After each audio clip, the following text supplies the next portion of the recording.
Reverendo Daniel Dutra, o nosso abraço a você, a sua família, a IPI de Rondonópolis. É um prazer muito grande recebê-lo nessa noite. E pode ter certeza, em nome da Terceira Igreja, muito obrigado. Agradecemos de coração por ter aceitado o nosso convite. E aqui estamos nós, estreitando a distância geográfica. Nos vemos há muito tempo, eu acredito que em 2001, quando eu estava indo lá a Fortaleza fazer uma especialização, e tivemos a oportunidade de estreitar a amizade, nos conhecermos, e hoje é uma oportunidade de dizer seja muito bem-vindo em nome da nossa igreja. E o nosso desejo é que Deus abençoe você e toda a sua família. Seja muito bem-vindo, pastor Daniel Dutra. Ô, pastor Alex, que bom falar com você, falar com os irmãos aí presentes. Realmente nós nos encontramos lá no STF em 2001, bem lembrado, e, e foi um encontro muito especial ter conhecido o pastor Alex. E, e que bom, né, que depois aí de tantos anos, após isso, nós podemos nos encontrar de novo, agora aqui pelo Instagram.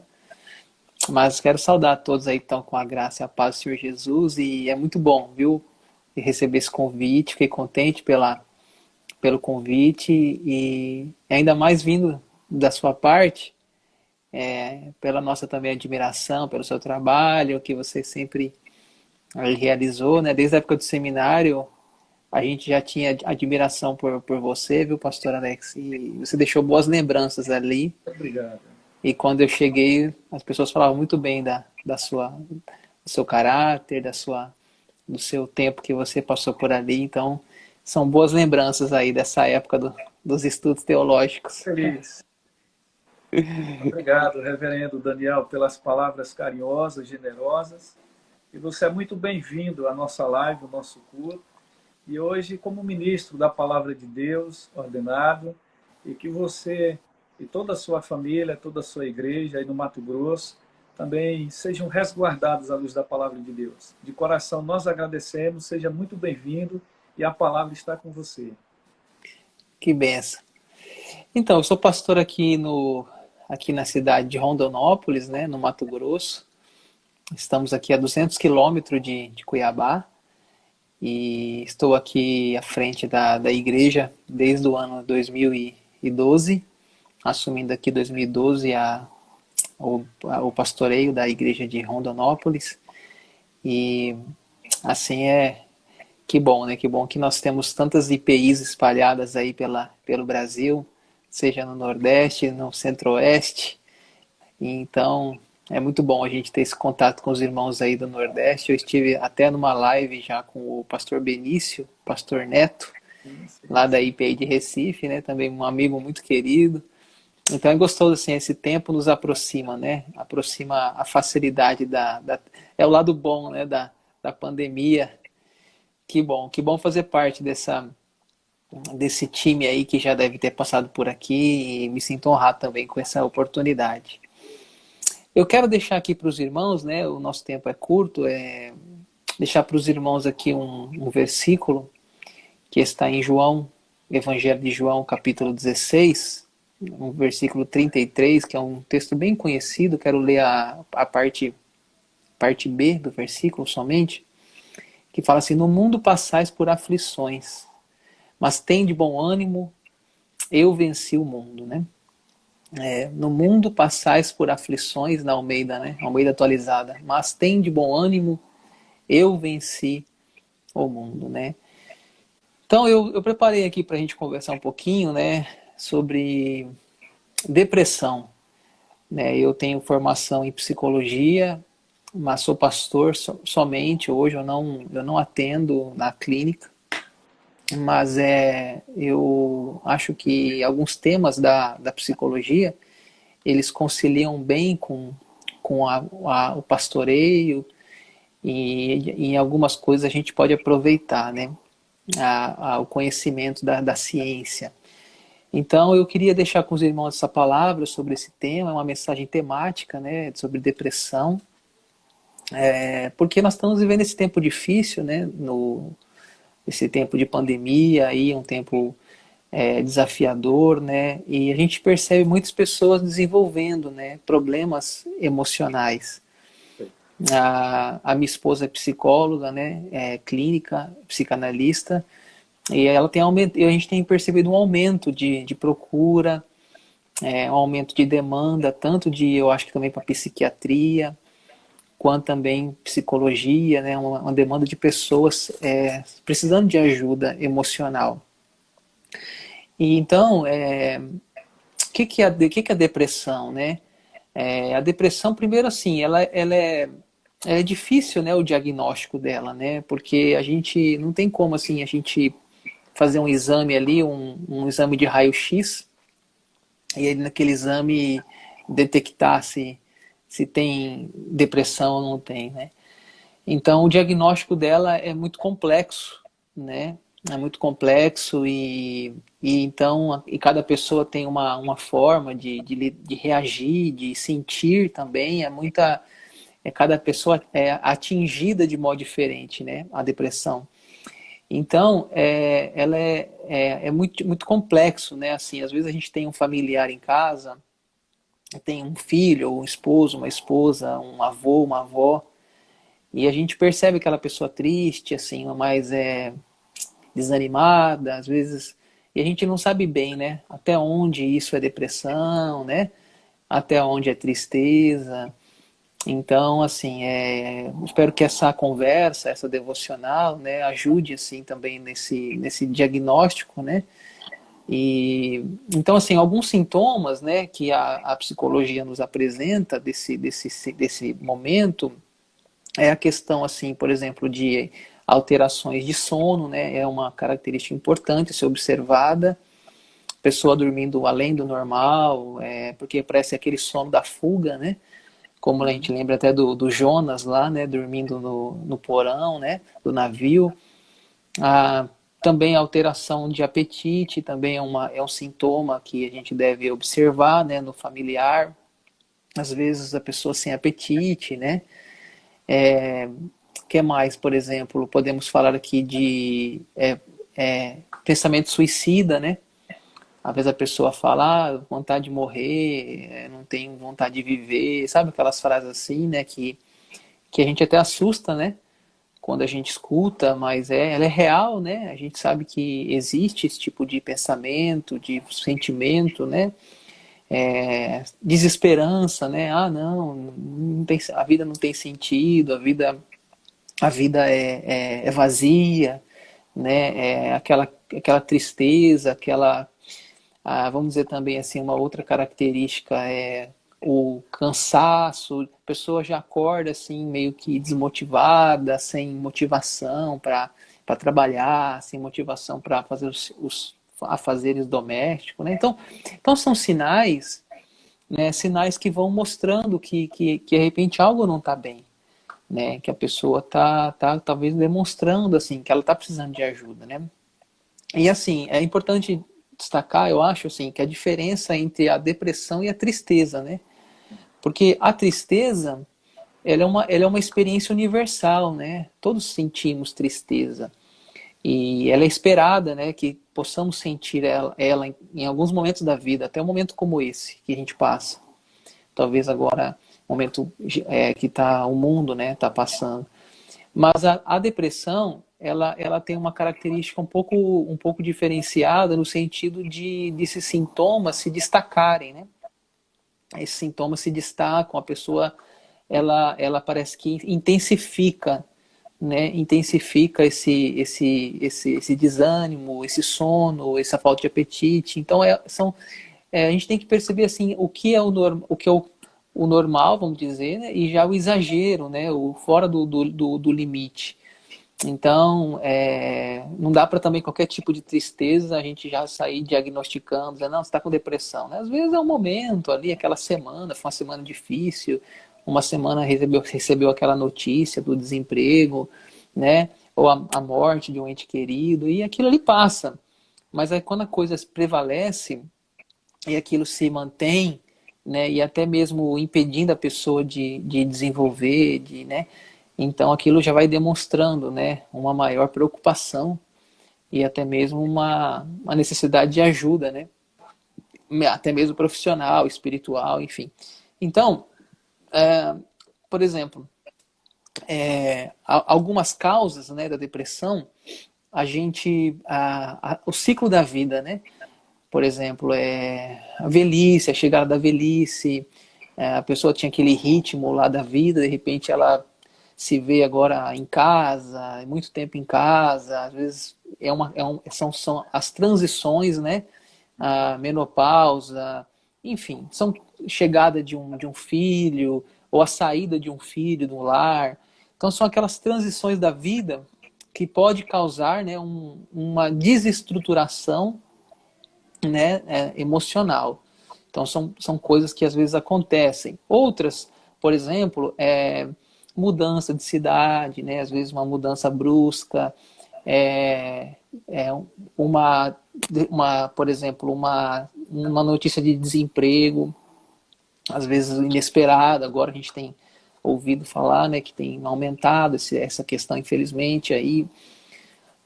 Por exemplo, uma separação, né, às vezes um cônjuge adúltero, e aquela descoberta de uma traição, a pessoa sempre colocou a sua esperança no casamento, né, e foi fiel, e de repente recebe descobre, né, um caso extraconjugal. Então, assim, são várias coisas, por isso que é muito complexo, né? A morte de um familiar, às vezes de uma maneira muito assim rápida, súbita, né? E não teve tempo da despedida. Então, assim, são tantas coisas, né? Filhos em drogas, né? Filhos que dão tristeza aos seus pais. Então, é muito complexo o assunto, é muito amplo, né? E cada um lida de uma forma, né? Tem gente que consegue lidar ali com o luto, com o desemprego, até mesmo com a traição, e ela ou ele se recupera, se levanta, se refaz. E já outros, né?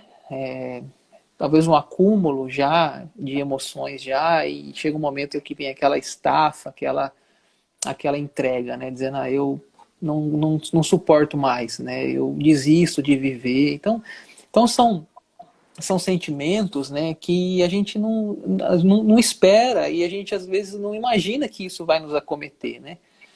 E de repente vem essa situação. Agora é importante dizer que assim que a medicina, né, a ciência, vou usar a palavra ciência em vez de usar psicologia, medicina, ciência, que a ciência ela é uma ferramenta divina, né? E que tudo que Deus criou é bom, né? Então a gente deve se alegrar, né? Porque pela vida dos médicos, pela vida dos enfermeiros, pela vida dos psicólogos, psiquiatras, então tudo é de Deus, né? Eu vejo assim, tudo é de Deus. Então, se a gente tem um médico na igreja, isso é um privilégio. Se a gente tem um psicólogo, né? Se tem um enfermeiro, se tem um fisioterapeuta, enfim, profissionais da saúde, né? Eles são bênção de Deus, né? A medicina, ela não concorre com a fé, né? Ao contrário, ela é uma unidade, né? Então, eu creio que há tanto espaço para oração quanto espaço para prevenção, né? Há tanto espaço para a terapia do remédio quanto para a terapia da fé, né? Então, há tanto espaço para a ação de Deus quanto para a ação humana, porque é Deus que dá, né, à ciência essa capacidade, né? Então, o mesmo Deus dos cientistas é o mesmo Deus da Bíblia. Então, eu creio que a gente não precisa divorciar, né, a ciência e a fé. Então, infelizmente, eu acho importante falar isso, porque a gente vê, às vezes, que tem pastores, né, muitas vezes pastores televisivos, aí, vamos assim dizer, que não é o caso do nosso arraial presbiteriano independente, mas a gente vê denominações que nascem, às vezes, ali no quintal de casa, vamos assim dizer, sem preparação teológica, e acaba ensinando esses desvios, né, pro seu rebanho, né, que ali é falta de fé, às vezes até falando que a pessoa está com possessão demoníaca, né.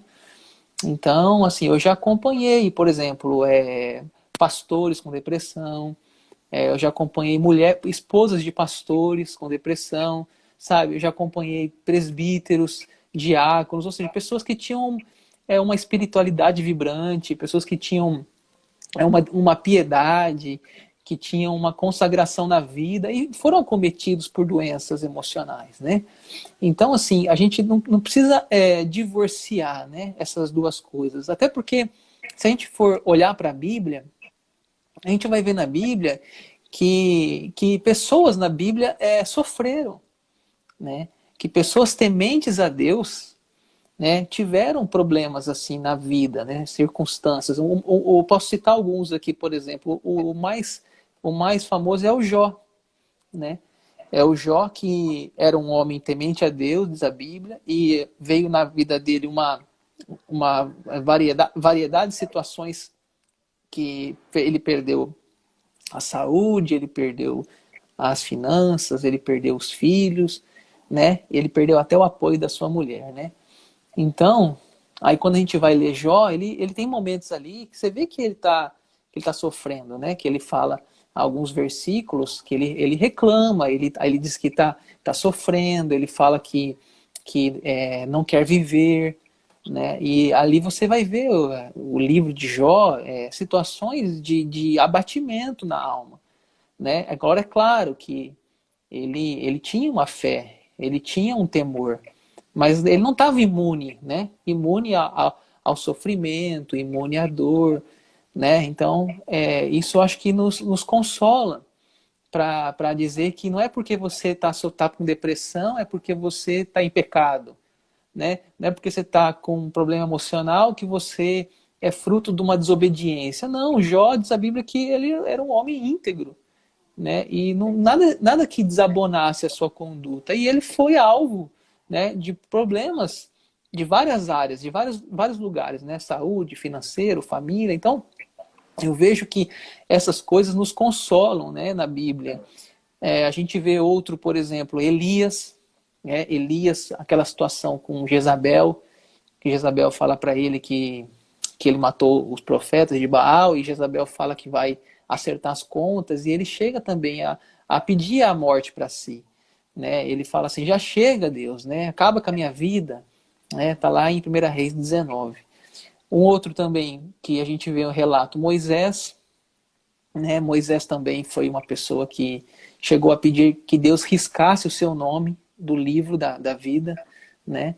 Então, ele teve uma carga pesada com aquele povo ali no deserto, e ele, inclusive, nem entrou, né, na terra prometida, de tão pesado que foi aquele povo nas costas dele, né? E muitas vezes a gente carrega também situações, problemas, pessoas, né? E a gente, às vezes, é como Moisés, né? Chega a cansar, né, na caminhada. Pessoas que têm essa postura de Moisés, né, de carregar muita gente nas suas costas. Outro também, Jonas, que já citei, né, que Jonas lá aquele sono depressivo que ele teve, depois, enfim, aquele peixe leva ele para a sua missão, e lá no capítulo 4 ele diz que quer morrer, né, melhor morrer do que viver, porque Deus deu uma segunda chance para os ninivitas, né? Enfim, eu poderia citar aqui vários, mas o tempo não vai me permitir. Eu poderia citar aqui coloquei aqui Jeremias, grande profeta Jeremias, chamado também de Chorão, profeta Chorão, né? E o livro de Salmos também, que é um livro que tem muitos relatos de sofrimento, salmos de lamento, né? Alguns deles, por exemplo, fala por que está abatida a minha alma, né? Por que te perturbas dentro de mim? Então, resumindo, assim, eu quero mostrar para os nossos irmãos que estão online com a gente, assim, que não é vergonhoso a gente passar por esses momentos, né? E que não tem nada a ver com demônio, com desobediência, né? Isso aí é uma situação que nós somos frágeis, muito frágeis. A gente somos seres tão dependentes, né, de Deus e somos seres carentes da graça dele. E isso pode nos alcançar, né?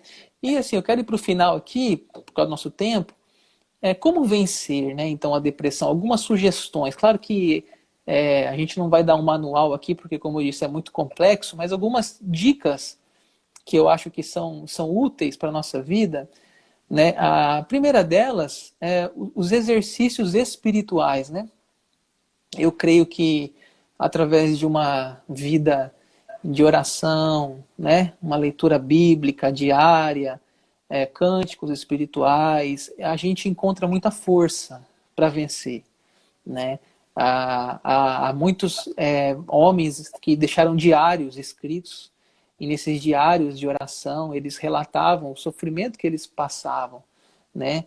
E eles conseguiram, através de oração, chorar aos pés da cruz, chorar aos braços de Cristo, né? Conseguiram sim conforto, consolo, né? E conseguiram vencer aquele momento tão delicado que eles estavam passando, né? Então eu creio que os exercícios espirituais são fundamentais para a nossa saúde física, emocional, espiritual, né? Que mais? Exercícios físicos também. Eu penso aqui a gente pode falar da importância, né, da nossa vida física, que muitas vezes os crentes menosprezam. A gente entende que nós somos uma unidade, né? Nosso corpo, nossa vida espiritual, nossa vida física, emocional.